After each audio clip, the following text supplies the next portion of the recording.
power in the verse can stop me. What's going on, guys? My name is Eldeniro, and welcome to episode 125 of The Midnight Hour. I've had a lot of people message me about the coronavirus, which is very strange. I'm not a medical expert of any kind. In fact, I'm barely even knowledgeable about medicine. I have pretty much no idea about anything. I was going to do an episode about the sea people, something the likes of which we have not heard on the Midnight Hour, but in these circumstances it seems strange to talk about an unprecedented species slowly taking over humanity. I felt like it would kind of be in bad taste, and I think everyone is a little bit on edge at the moment lately because of the coronavirus or COVID-19. It's just a really strange time. If you're in the UK or the States, I imagine you're in some phase of the delay strategy, I suppose. Although I've been reading a lot of different things about the UK's strategy is a lot different to everywhere else in Europe. I think they're going for some herd immunity tactic versus the full closure of everything tactic that we have in Ireland. But it's really on Thursday I was in work and we were told that the Taoiseach, or if you're not from Ireland, the Prime Minister, was going to do a speech or make a statement to the nation. And he was in America at the time because every St. Patrick's Day the major Irish politicians all fly over to the States and they do some awarding of the Shamrock, some bullshit ceremony. And I don't really understand why the Taoiseach flew to the States, given the severity of the virus and how rapidly it spreads. I just feel like it's a really bad example to be setting, that he's going across to do. They scaled back the whole Shamrock ceremony, right? And they made it less impactful and that it involved less people and stuff. But just the fact that they did it seems wholly irresponsible to me and not really a good case of someone leading by example. But however, I do approve of Leo Varadkar's decision to close all of the schools and universities and creches and things like that in Ireland. But it was so surreal. We in my job we all watched this statement on our phones. The whole floor where I work, everyone had earphones in, eyes on the phones, and listening to this statement. I can't describe the way it made me feel after hearing it. It was really eerie and scary, kind of. I just felt so on edge after, and I said it to a few people and everyone felt the same. And he gave this speech at around 25 past 11 or something like that. And he gave it from the steps of Washington, which is such a... When someone delivers a speech addressing an entire nation from the steps of Washington, I picture Independence Day or something along those lines. But that's what it was like. I just felt so shaken and on edge after. And me and a few of the lads from work went into the pub at 12 o'clock in the day and had a few pints. And I can't remember anything of that nature ever happening before. I feel like this is something along the lines in terms of the spectacle, in terms of the severity of it, and in terms of the way people have reacted to it. This feels like something along the lines of 9/11, just in terms of the scale of the event. It has actually killed more people already than 9/11 has. But it's so... I don't know. It's one of those things that changes the way you live, because now people are being discouraged from going outside. I know in Ireland you shouldn't attend any event or any social gathering with more than 100 people in it. You should limit all of your time outside, work from home if possible. Obviously no one is going to school, so parents are going to be pulled out of work to look after their kids at home. I'm working from home. Although the way my company has handled this has been really strange, and I'm sure it's the same for a lot of people. But the speech was just so... There was one point in it where he said, more people will get sick, and unfortunately we must face the tragic reality that some people will die. He also went on to say, we have not witnessed a pandemic of this nature in living memory. This is uncharted territory. In fact, do you know what? Listen to it. Listen to the speech. I'm going to play it. Okay. Yeah, go ahead. Good morning, everyone. I need to speak to you about coronavirus and COVID-19. For the past few weeks, the government and our public service have been focused on dealing with the impact of this virus. In that time, we've taken several important and unprecedented measures to protect public health. We've been preparing for all eventualities. Yesterday, the World Health Organization formally described it as pandemic, and the European Centre for Disease Prevention and Control, the ECDC, updated its guidelines, advising us all to act early to be effective. Our own National Public Health Emergency Team met last night and has issued new advice to government. We're acting on that advice today. There will be many more cases. More people will get sick, and unfortunately we must face the tragic reality that some people will die. The virus is all over the world.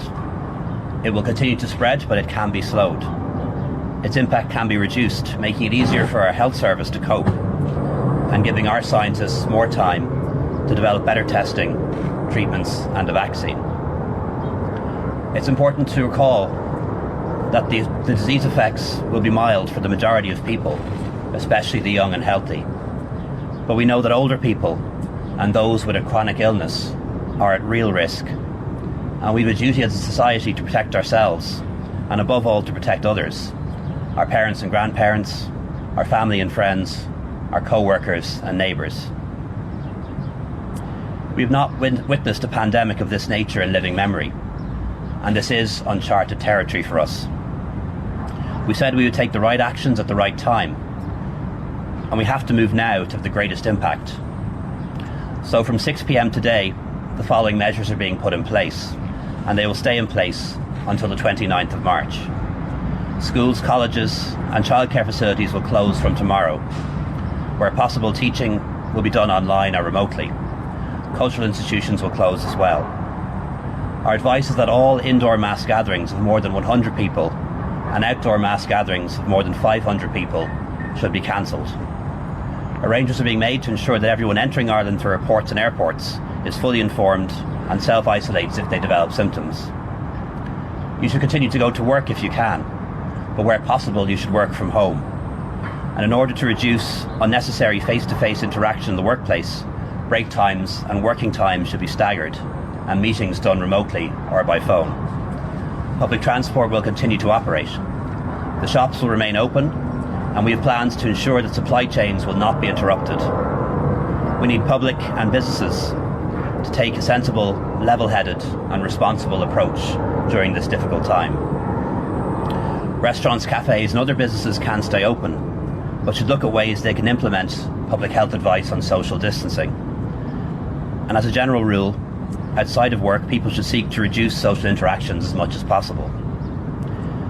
You can all play your part by hand washing, coughing and sneezing into your elbow or a tissue, and seeking medical advice if you develop symptoms. This is now more important than ever. The Cabinet will meet later today. Opposition party leaders and counterparts in Northern Ireland and Britain will be briefed. In the period ahead, the government will deploy all of the resources we can muster, human and financial, to tackle this threat head on. Those resources are extensive but not unlimited. Our healthcare workers have been at the forefront of this crisis since it started, and they will be at the front line of the crisis in the time ahead. We must do all that we can to help them so they can help those who need the help the most. I know that some of this is coming as a real shock, and it's going to involve big changes in the way we live our lives. And I know that I'm asking people to make enormous sacrifices, but we're doing it for each other. Together we can slow the virus in its tracks and push it back. Acting together as one nation, we can save many lives. Our economy will suffer, but it will bounce back. Lost time in school or college will be recovered, and in time our lives will go back to normal. Above all, we all need to look out for each other. Ireland is a great nation. We're a great people. We've experienced hardship and struggle before. We've overcome many trials in the past with our determination and our spirit. And once again, we will prevail. Thank you very much. There's just something really sobering, let's say, when the leader of your country speaks to you from the steps of Washington and says stuff like, I know that some of this is coming as a real shock. It's going to involve big changes in the way you live your life, making enormous sacrifices, but we're doing it for each other. We have to act as a nation to save lives. We need to look out for each other. Stuff like that. It's very sobering. And as I've said at the start, I'm not a medical expert, nothing like that.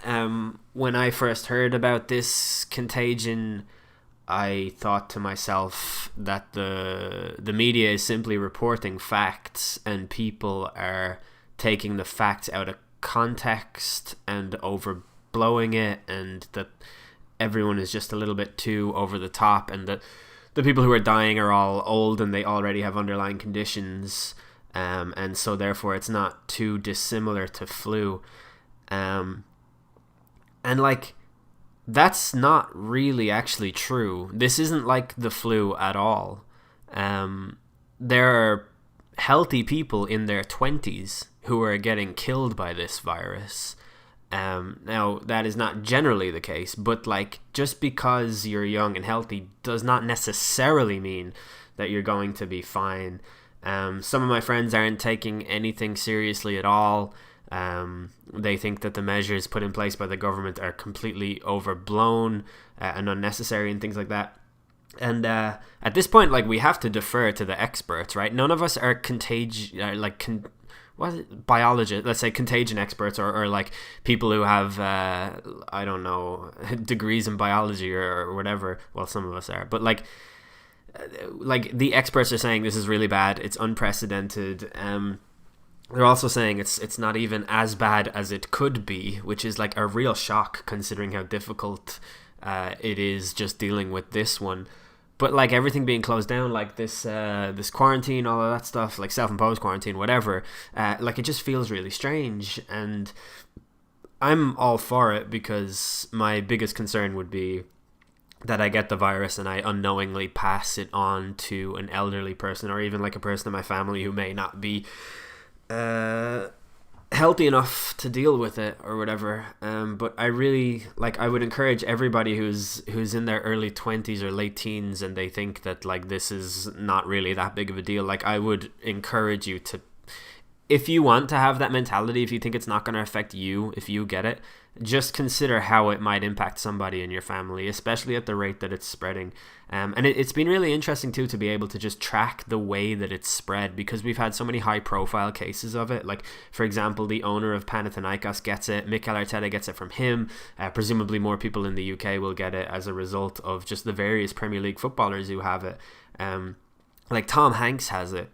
I don't know, it's crazy. I went to Tesco earlier on to buy some groceries, and I wasn't going like end of the world shopping like a lot of people are, but I have been told that I'm going to be working from home for the next while anyways, at least, only in terms of days. Actually, my work have been really strange about this. Maybe I won't talk about that, I'm not sure if I should or not, but even like when I was in Tesco, I was at the shelf where they have pancakes, and I was like, I'm gonna get pancakes because I'm gonna be working from home. I might as well have breakfast. I don't usually have breakfast because it's so expensive to get stuff in the city, and the kitchen and work is really small. But I put my hand over to get them, and then this old man like kind of barged in on me, and his basket smashed off my basket, and I was like, in my head I was just like, do you want to give it 5 fucking seconds until I've got this product off the fucking shelf and then you can go in? Like, given the fact that we're all here in a fucking like slight sense of edge and dread, that you might want to just keep your fucking distance from people. But yeah, it's such a strange atmosphere.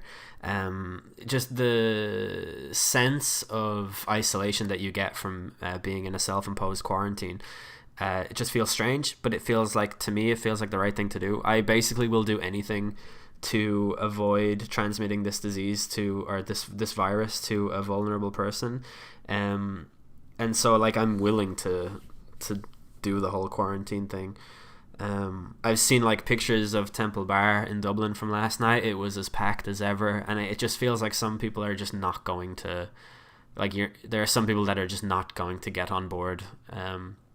with precautionary measures, and like I feel like that's a shame, because the thing that is stopping other countries from becoming Italy is this kind of action. And what's happening in Italy at the moment is like they're struggling to manage it because no precautionary measures were put in place first when it first started breaking through, and then they just failed to control the spread at the rate that it spread. And it's just, I don't know, man, like it's pretty scary.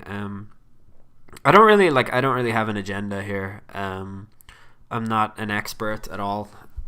No one should really listen to the stuff that I say. I'm more just talking because it's a thing that's happening and it's making me feel a certain way, and I just feel the need to record a podcast on it. But I'm gonna see if Michelle is around to talk about it, because she might have an interesting perspective living in the States, and particularly in New York, which has been the subject of many different like articles that I've read recently about it. And it seems like all eyes are kind of always on New York when there's a big thing like this, because it's one of the most significant cities on earth, I guess. But yeah, I'm just gonna see, is she available? She is not an expert either, by the way, so what she says is not, like, you're not to take medical advice or any kind of advice from us. We are just two people talking about the strangeness of this situation. So I'll just see, is she here? One sec. Hey. Wow. Hello. Hello. How was your day? Excellent. Good. So do you think that we are freaking out, or that we're being way too over the top by like kind of just committing to staying indoors for the whole time? I mean, first of all, I think people are not being cautious enough. What do you think? I mean, I don't know what's going on over there, but over here, a lot of people are just behaving normally. Mm-hmm. I could see on Twitter last night, a lot of people were posting pictures of all of the restaurants still being packed and people still going to bars and stuff. And I mean, no one's actually said completely isolate yourselves at home and never go out. But it's Yeah. like you have to keep in mind some social responsibility. I mean, if you see a restaurant is packed, maybe don't go into that restaurant. That's the thing, like, in Leo Varadkar's speech, he said, and I'm paraphrasing here, but this is what he meant. He said, look, you're not barred from going anywhere, all these places are open, but have a bit of fucking cop on to yourselves. Yeah. And actually, no, that is an exact quote, that is what he said. But yeah, like, so, my housemate is a teacher, right? So he is someone Right. very close to the call that all schools are closed. So he has like this kind of extra context of, oh, this is serious now. All of my work is cancelled. And on the very first day of this being announced, from 6 p.m. on March 12th, he took it upon himself to go have a night out, come back here at 3:30 in the morning, and bring some fella back with him who vomited all over the bathroom floor.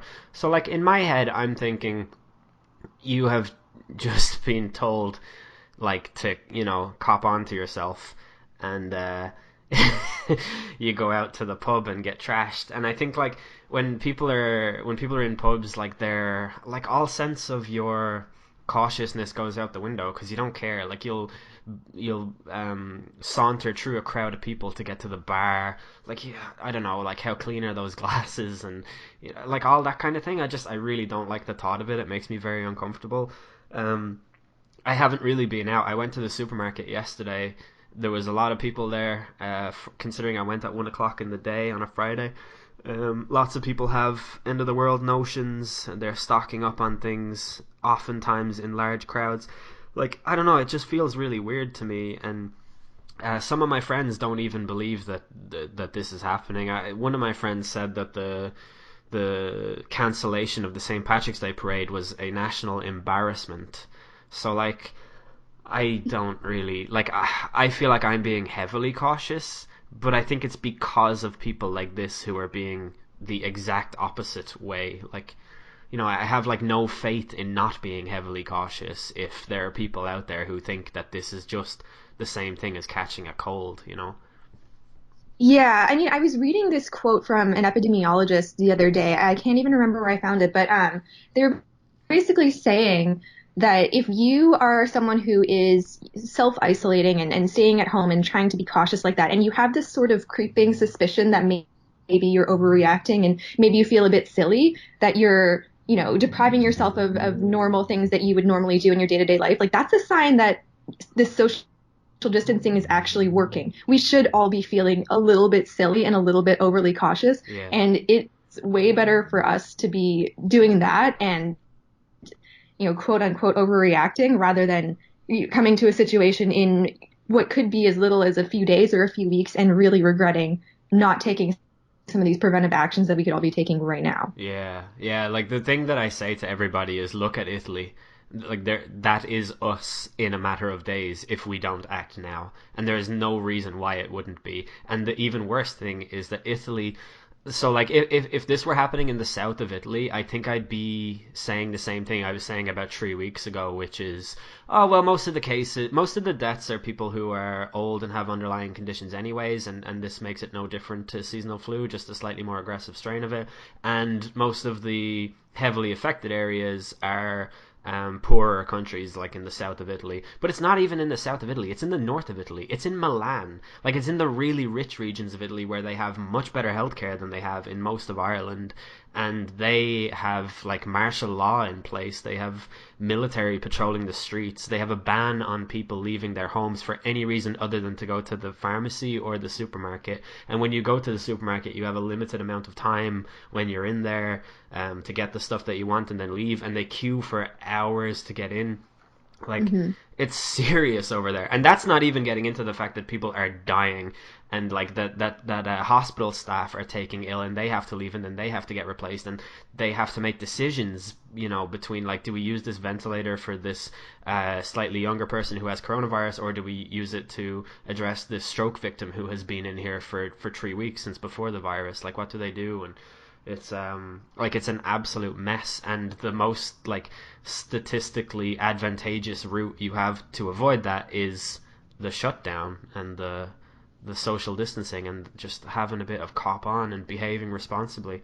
And I just don't think that has sunk in with a lot of people, and I don't really understand why.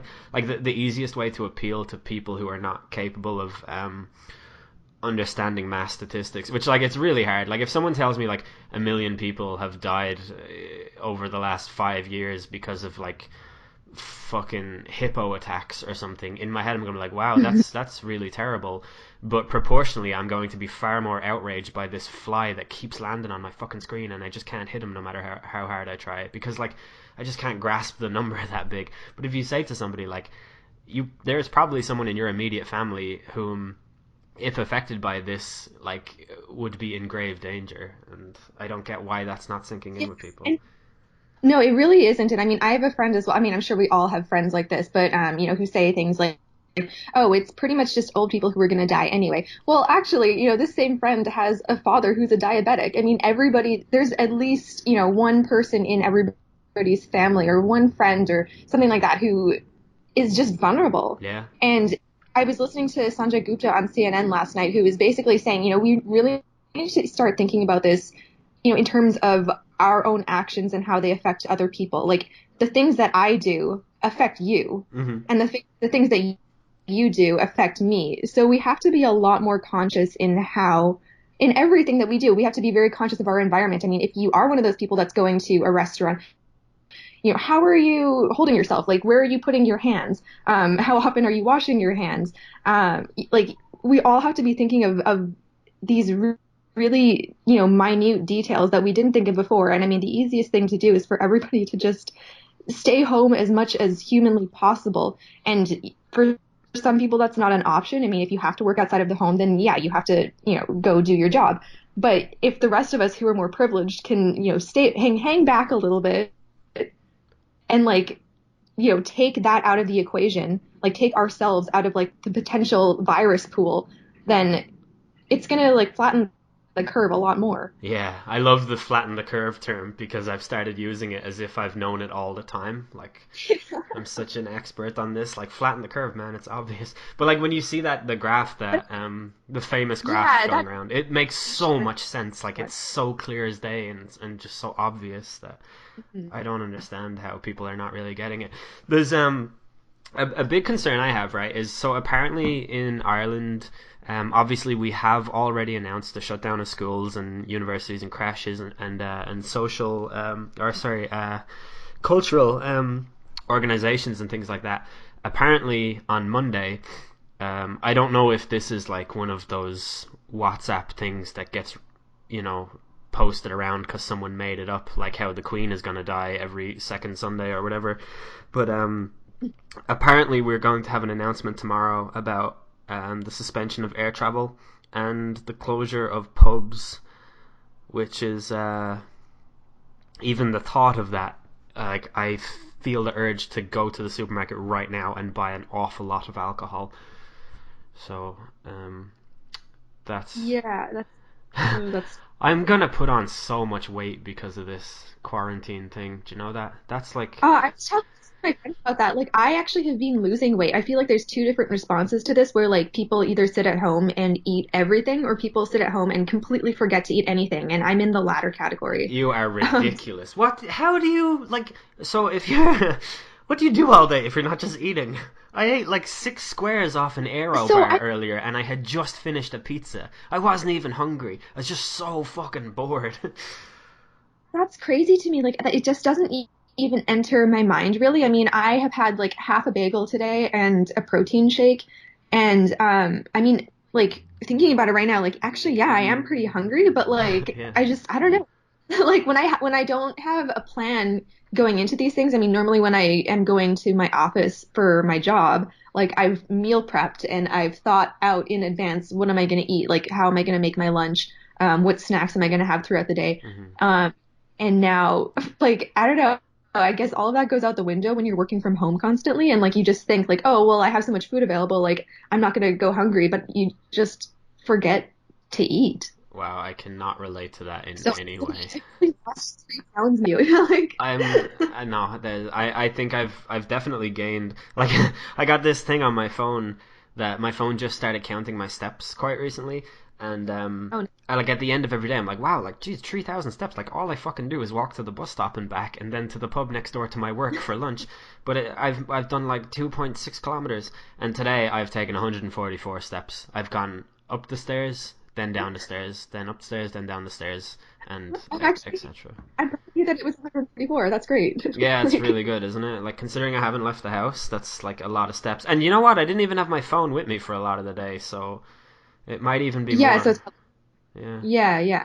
I feel like this has like spawned an awful lot of like weird exercise routines for people because I mean, a lot of us aren't going to the gym right now. And I literally, for the first time in my entire life, and I'm 28 years old, I tried yoga today. Like this app is doing like free yoga sessions, I guess, because people aren't going to studios. Hmm. And so I did like this yoga app and it was the fucking worst. I hate yoga. Like this, why do people do it? First of all, it makes no sense. Like, I don't get it. What is the point of it? Like, is it just supposed to be like doing different poses? I'm confused. Is it supposed to build strength? I don't think it builds strength. Like, you're not even doing any body weight exercises. Do you know who Matt Like, Walsh is? I'm, I think that's his name. yeah, yeah, he's that guy on Twitter, right? Yeah, he's the guy on Twitter. I That, think he works for the Daily Wire, and yeah, oh yeah, that's where he is. he's a hardcore Christian or whatever, and he thinks that yoga is like the work of the devil. You know what? Like, I'm not gonna say he has a point, but Yeah. I would be open to hearing his argument. Yeah, well, I am going to get. I've never heard his argument, and I'm going to create a straw man of him and attack it. I'm going to guess it's something along the lines of that it's an anti-Judeo-Christian value. It's something you can already get from the Bible, and something about the left trying to legalize pedophilia. That's probably some way that he can work in there. That's the type of person. Okay, I don't know about that last part, but I do remember actually just reading the other day about I think it was one of the southern states, maybe it was Kentucky or something, that was changing its law because apparently it was illegal there to have kids in school practicing yoga because Wow.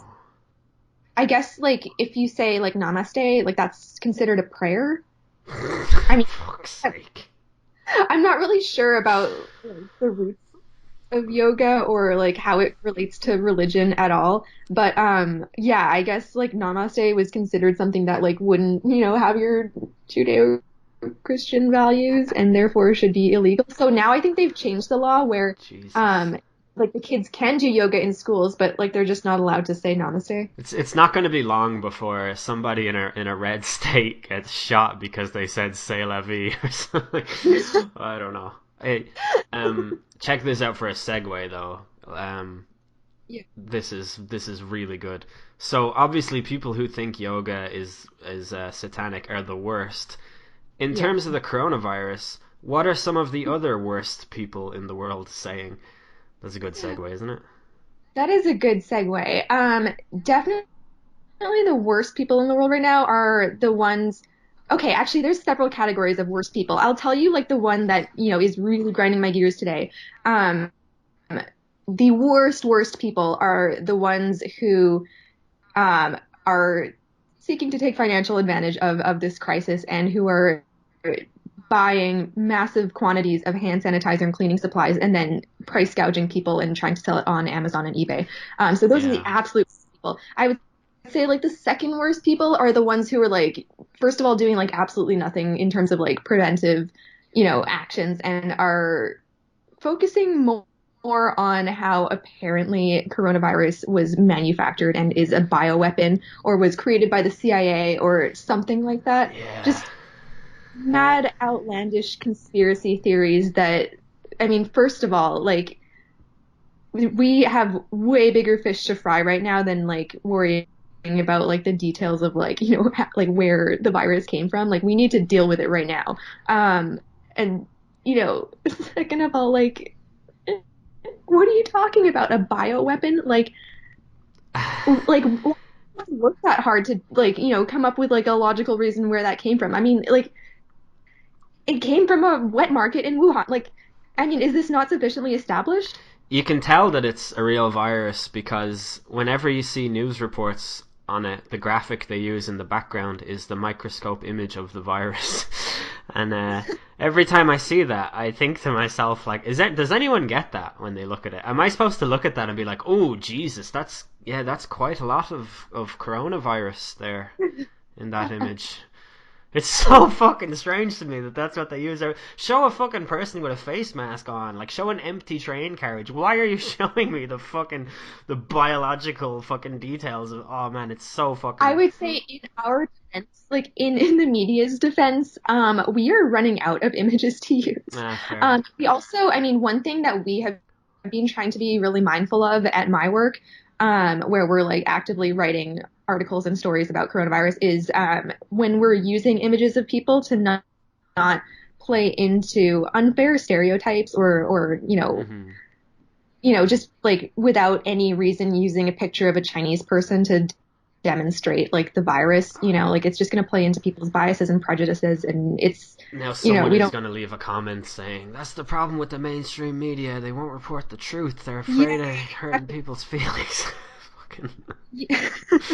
God Which Almighty. is like, I mean, if we're going to, for example, write a story about like, how bad the cases have gotten in New York City, I mean, why would we be using pictures of, a Hong Kong subway Yeah, train you should use a where, picture of a guy in a mask who's saying, "I'm walking here."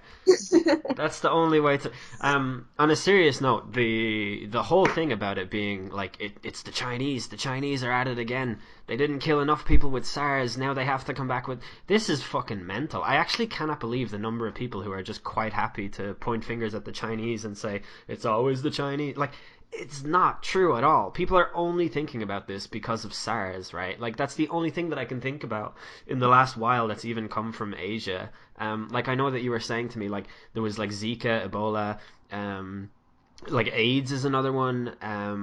the swine Yeah, flu, H1N1, like the yeah. original coronavirus that killed everyone was the Spanish flu, right? Well, I fucking hope that was Hmm. a coronavirus now that I've said that. But I'm pretty sure that H1N1 was swine flu, wasn't it? Yeah, yeah, it was, yeah. Um, yes, Yeah, and no, that came from Africa. either So like, Mexico or Canada, I believe. Yeah. yeah, I mean, they come from like this is part of life on Earth, right? I Hmm. mean, viruses start somewhere, like they jump from animals to humans. I mean, we can learn from things like this. I mean, clearly, if it's true that like something like this would have come from like animals in China, um, you know, being eaten by people, like we can learn from that sort of behavior in the future. I mean, I think China has already implemented preventive measures by like banning like wildlife from like these It markets, was illegal anyway, incidentally. That food market was Yeah. illegal. Yeah, so I mean, but like that's like this is going to happen on planet Earth, Like it's not a Asia thing, it's not a China thing. Like viruses will come from anywhere and everywhere. I don't like, it could next come from like the United States. Like there could be some other random weird virus here that like, pops up and kills like half of us. Like it's like I to think it's already a happening, and it's called particular ethnicity. republicanism. Am I right? No. Okay, sorry. Um, that was an easy slam dunk, though. Yeah, Yeah. the people saying it's the Chinese, and the people saying stuff like it's manufactured, like Jesus Christ Almighty, like without it's so like I don't understand how flu and colds and things like that work. Okay, I'm not an expert in that Mhm. field, believe it or not. I know a lot of people think I am, and a lot of doctors, when they talk to me about it, they say, "Wow, how do you know so much about this stuff?"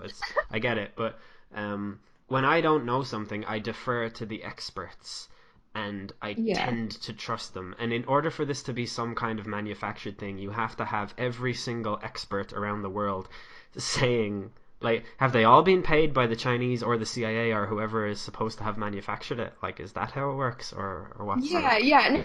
No, I think I saw this really funny tweet the other day that was like, oh, if this was all like manufactured in order to like for like the liberal media to like, own Trump or whatever, then it's really convenient that like the entire country of Italy is playing along so like so Yeah, nicely. yeah, I know. Yeah, it's so ridiculous. No, What is like so in the States, I have noticed that they appear to be significantly unprepared.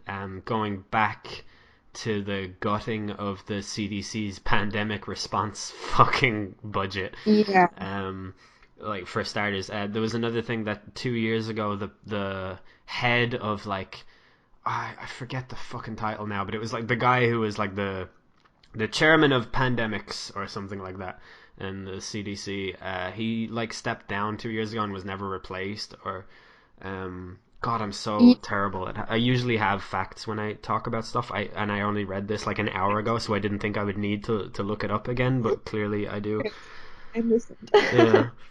Well, so I mean, I think there's a few things going on in the US, and like a lot of it, I would say predates the last couple of years. I mean, just flat out, like the entire healthcare infrastructure in the US is not adequately prepared to handle something like this. In fact, not really adequately prepared to handle like much of Flu season. anything. I Yeah. mean, that's why you hear so many horror stories about, people going to the hospital to like, you know, give birth or like have some very routine procedure and then like finding out later that they've been billed like tens of thousands of dollars for Yeah. stuff like, and I mean, it's so there are a lot of things that were just, you know, not very conducive to fighting something like this that were already existing in the healthcare system here. Um, and I would say everything that's been done since then has not really helped matters at all. Yeah, yeah, you're right that they completely gutted the entire pandemic response team, I think 2 years ago.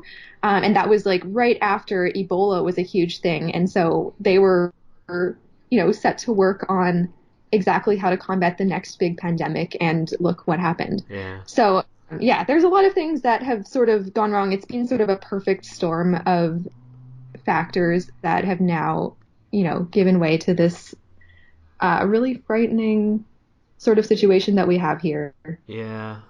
Yeah, it's so like I don't know, I really feel like a powerful sense of dread every time I see Donald Trump talk about it, and he says a different thing every time, and it contradicts the thing he said the time before, and it's just I have no faith whatsoever. Like I've listened to like several experts talk about this and how like there's actual data that exists showing the most effective way of dealing with pandemics, like school closures and flight stoppages being, or flight cancellations or whatever, being like the main things. And I recall, I haven't read this in the media, this is something that I actually just remember, back in like 2014 or something, when the Ebola crisis was being talked about a lot in like Nigeria, I think it was, and Donald Trump tweeted like, why has Obama not cancelled all flights from Africa? And I remember thinking to myself like, oh yeah, Africa, that fucking small country, like Africa, where like, but anyway, that was Trump's thing, and like he was so slow to act on this. Like Yeah. they only stopped flights from China like quite recently, and I don't even think that they're fully stopped. I know today they just announced that they're stopping flights from the UK and Ireland, or as Trump calls it, the UK. Made the same mistake 2 years ago, still hasn't fucking learned that Ireland is not part of the United Kingdom, like which you would think that in his negotiations about Brexit and his fucking genius plan on how to do Brexit correctly, he would fucking know that Ireland is not a part of the UK.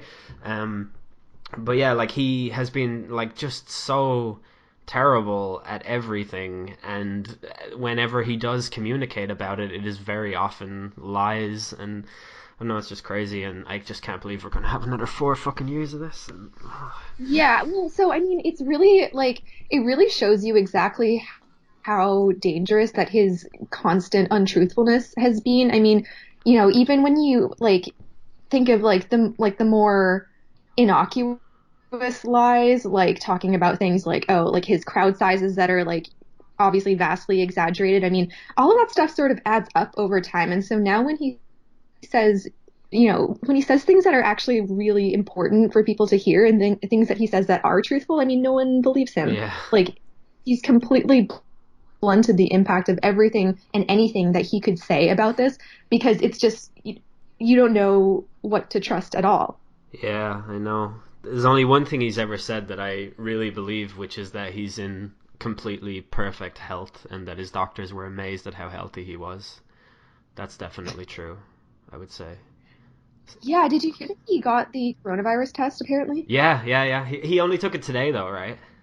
Yeah, I mean, that's what he said, which is also, I mean, kind of like, I mean, I guess that goes back to our discussion about the untruthfulness because, I mean, first of all, like, just because he says that he got the coronavirus test, like, does not mean I that he know. actually did. Yeah. And then also, if he did get it and he tested positive, are they going to tell us that? Yeah, they definitely are not. No. Or Yeah, else or else if it like can't trust. somehow came out, he would say something like, "Yeah, I got it and it's not a big deal," or like, "I got it and the doctors were amazed at how strong my immune system was," or something like that. I don't know. Yeah. Yeah, it's so strange. What was the other thing I was gonna say about him? Where was I going in my head? He lies about everything. Oh yeah, so it's been really interesting to see like, so there's this football team from Greece called Olympiakos, and they were playing another football team from London quite recently, Mhm. and the owner of Olympiakos had the coronavirus, and so as a result of that, the manager for this London club now has the coronavirus too. And it's just really interesting how you can see like, yes, they met each other and now he has it. It's this kind of like just to be able to demonstrate how quickly it travels amongst people, because I think people tend to not believe stuff when they're like, oh, the spread of a virus. If you don't actually see how it works, you don't really fully understand it. But Donald Trump has been in the same room as multiple people who have either Yeah. like gone into Did you see isolation or the are post confirmed. today? Yeah. Yeah, like everybody with coronavirus has been going to Mar-a-Lago and literally shaking his Yeah, hands and I know. interacting with them. I can't get Like, over it. it's just very hard to, like, I mean, I don't know, like, it's actually scary. I mean, like obviously it would be absolutely terrible if he or anyone in his top staff got the virus. And an awful lot of people who have tested positive have been in close contact with them in the last few I days, in the know. last few weeks. Yeah, it's crazy. And like, look at like, what is it like? Some huge percentage of the government in Iran all have it as well. Yeah. Like, Yeah, no, something like, I don't know, a third of their parliament or something has the, like a couple of them have died. yeah. A lot of their like Revolutionary Guard has it. I mean, yeah, yeah, like this spares nobody. Did Like you everyone is catching it. did you see? I think it was the New York Times. I'm not sure. I think everything is the New York Times because I have the app on my phone, so I get the push notifications, and I'm Yeah. just so used to seeing them. But some satellite images showed that in Iran they're digging mass Yeah. graves to deal with this. Yeah, it was the Washington Post that broke that story, Uh, I believe. Yeah, massive pits full of lime that you can see from space. yeah, like that is really grim. Yeah, and I mean that also is, an issue regarding, truthfulness and disclosure and, censorship and propaganda because they to date have, I think, confirmed a couple hundred deaths Yeah, and maybe 10,000 positive cases, and clearly the problem is much more widespread than that. yeah. It's real. Like if that doesn't give people like a stark reminder of the seriousness of this, and if that doesn't make you feel the urge to behave responsibly in public, like I don't know what is. Like a country is digging mass graves to deal with the fallout from this. Like, Exactly. oh man, Right. And they're one of those countries, too, like the United States, that very early was trying to downplay this sort of stuff. I think in mid-February, they were telling people something like, Iran is not going to be hit by this virus. Like, it's not a serious, like, problem. And, I mean, clearly, if you're digging mass graves, it's a massive problem. yeah. I didn't like it. Kind of came on so quickly that I don't even know. Like I'm on record a few weeks ago as having lightheartedly said some comment like, "Oh yeah, I would like to get the virus so that I spend 2 weeks off work and have a 3% chance of dying." Like I said some Oh, joke like that. Um, and like now I feel sick to my stomach having said that. And like now I see in all of my hashtag lads WhatsApp groups, which are all on mute, but I just can't help myself but read them because I hate myself. But the like, it's just jokes all the time, non-stop jokes about it, and like yeah. I have yet to I see mean, a in funny fairness, I mean, joke about it.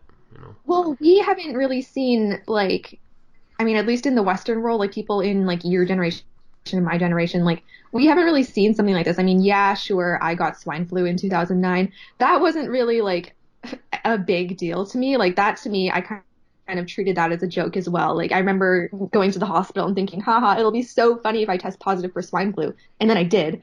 And then Died. had, Then you died.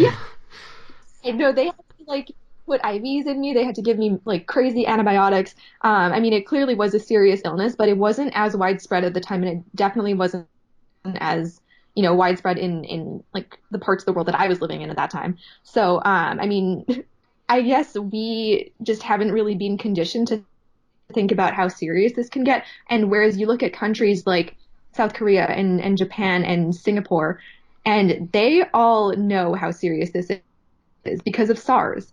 And Yeah. they all acted right away. And they all had the existing infrastructure to kind of manage this very quickly. So, Have you seen this? Sorry to cut you off. Have you seen the statistics?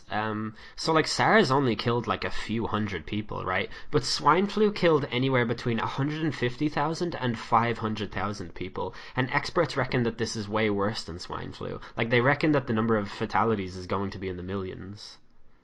yeah, yeah, I was reading some stat the other day that like in the US at least, like the deaths could reach 1 million. Yeah, yeah, and they reckon that like the number of infected is going to be over 100 million, and those are conservative estimates. Yeah, or up to yeah, yeah, yeah. No, it could like it's serious. Like it's something that like you and I and like anyone listening to this should anticipate. Like it's very likely that we will get the coronavirus. Yeah, that's crazy to me. I can't even fathom that. Yeah, me either. Okay, I have to start work now. Yeah, sure. Yeah. Well, it's been great. Thank you very much. So that was interesting. I had like very little time there to actually talk. There was a few other things that I wanted to ask her, but not a big deal. It was pretty interesting to hear about like the fact that this is also happening on the other side of the world and things like that. Like it's I don't know, even like looking at the Twitter feed and things, it just feels like we're all part of this thing going on, and that's pretty cool. If I noticed when I was on the call to Michelle there that the audio cut out a couple of times, so I'm really sorry about that. It's an issue with Skype. I know the Midnight Hour in general has had terrible audio quality for like a really long time, and that's mostly because my guests have bad audio quality. What are you gonna do? But I noticed in the episode with Docs and just now that it just cuts out a fair bit, and it doesn't do that when I'm on TeamSpeak playing games, and it doesn't do that when I'm on Discord. So it has to be a Skype issue, and it's really irritating me. So I don't know I don't know what the plan is for the next while. I know that I said the Midnight Hour was dead a long time ago, but I actually still have guests lined up for future episodes, so you guys will have that to look forward to, if indeed you are still listening, which seems like a lot of you are. I also just put the podcast on Spotify today, so check that out. It's would be cool to see something happen on Spotify. Like, it's another avenue through which I may happen to attract new listeners. We do have some we have one very cool episode coming up with Miguel that I'm really excited for you guys to listen to, and we may do other stuff. Like, I remember in like 2000, end of 2017, start of 2018, I think there was a good few episodes of the podcast that came around. Like, I had the one with Ranners and Jared and Pluffnob and a bunch of people. I had like a bunch of new guests on during that time, and the reason for that was because I was working for this tech startup that didn't really work out. So there was a lot of working from home, and then there was a lot of not working at all, and then there was a lot of watching the company file for liquidation and get fucked out of a lot of money. But during that time, I had the extra time and resources to be able to get new guests on the show. And, over the next while, if I'm going to be working from home, I will have lots of extra time. And I'm just thinking, like, it would be really cool if I could get some podcasts out during that time. Hopefully not like this one. This was a weird one. Like, I just really wanted to talk about what was going on. I wanted to complain about the people who don't really seem to take this very seriously. And I just wanted to talk about the strangeness of the isolation, I suppose. And there's no intro at the start of this because it just, I don't know, I'm kind of I just feel like if I were to make an intro, it would be in some way virus related or something, and I would feel strange about it. And I don't think I'll have a song to close out this episode either. But I also would recommend, if any of you are looking for stuff to do while you're sitting at home all day, download Age of Empires 2 Definitive Edition from Steam and get stuck into that, because that is some high quality entertainment right there. And keep an eye out. I might do a couple of live streams during the week or something, because I can already feel myself going stir crazy here. And I wonder, like, if I talk for another 6 minutes, I can bring this episode up to the hour mark. That would be pretty damn good, but I think I might not have the energy to do that. So I think that's it from me. I don't think I have anything else to say on this subject. If you guys enjoyed, leave a like or a comment. I would actually really, really like to see some comments on this video, like what you think about the virus, what you plan on doing if you're staying home all the time. If you're one of those people that feels the need to go out and not have your life impacted by this in any way, then maybe let me know what you're gonna do. As far as I know, I'm gonna be working from home on Monday and Tuesday. I don't know what the story is going to be on Wednesday. And even though Tuesday is St. Patrick's Day, but I actually have to work, which I'm not really that happy about.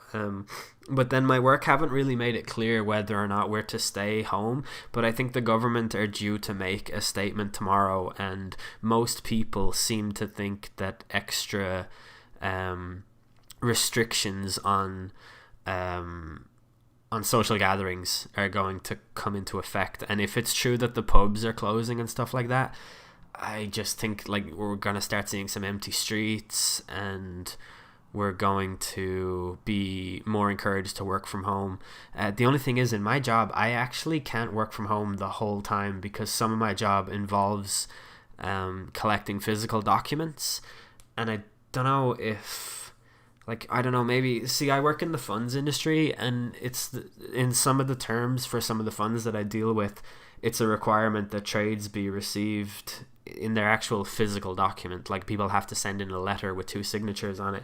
And I just feel like with the postal service likely being curtailed, with the financial markets crashing the way they are, and with most big companies making provisions to input BCP procedures and have people away from the office at home, I feel like the funds will probably put arrangements in place so that we can receive stuff by email. But yeah, as it stands, I'm going into work on Wednesday, but I really suspect that I'm going to be working from home for a long time. Like, I feel like this is going to be a couple of months.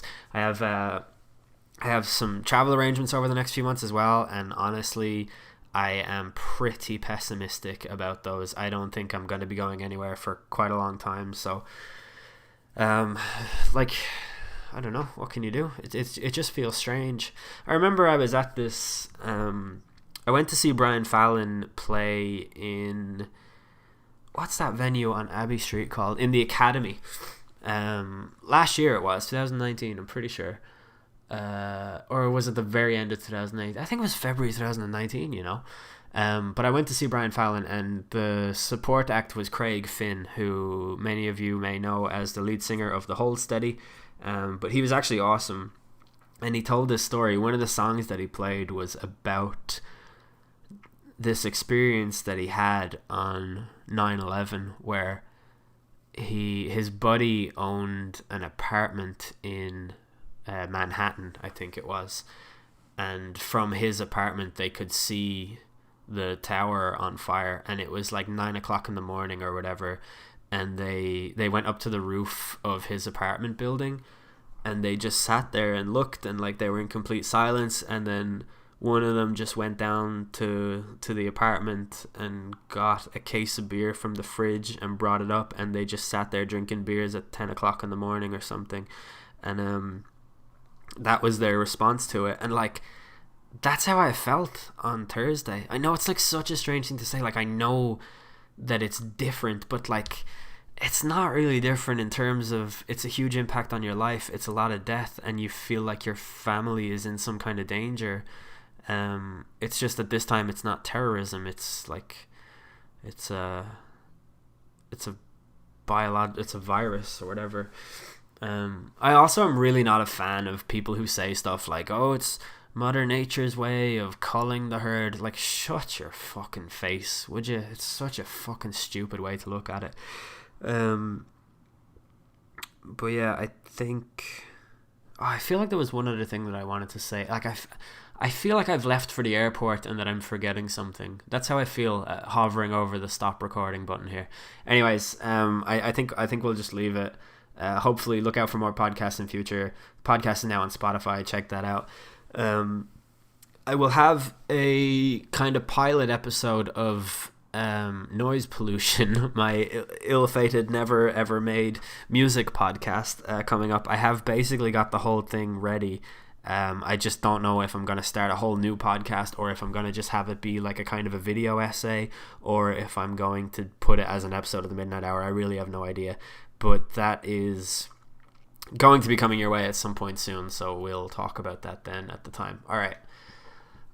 Look after yourselves and wash your hands, and just be a bit more conscious of the fact that there are other people around you who may be impacted by your behavior. So, all right, I've been El De Niro. Fuck this.